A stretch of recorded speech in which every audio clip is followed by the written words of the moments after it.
path we have chosen for the present is full of hazards, as all paths are. But it is the one most consistent with our character and courage as a nation and our commitments around the world. Written by a nice reporter. Now the poor guy, you got to see this guy. Oh, I don't know what I said. I don't remember. He's going like, I don't remember. Maybe that's what I said. Mr. Gorbachev, tear down this wall.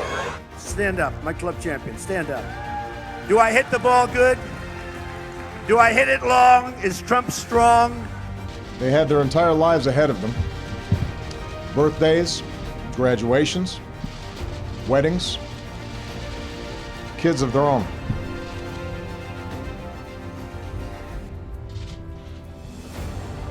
Among the fallen were also teachers, men and women who devoted their lives to helping our children fulfill their dreams.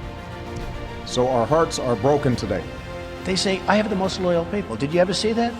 Where I could stand in the middle of Fifth Avenue and shoot somebody and I wouldn't lose any voters, okay? It's like incredible.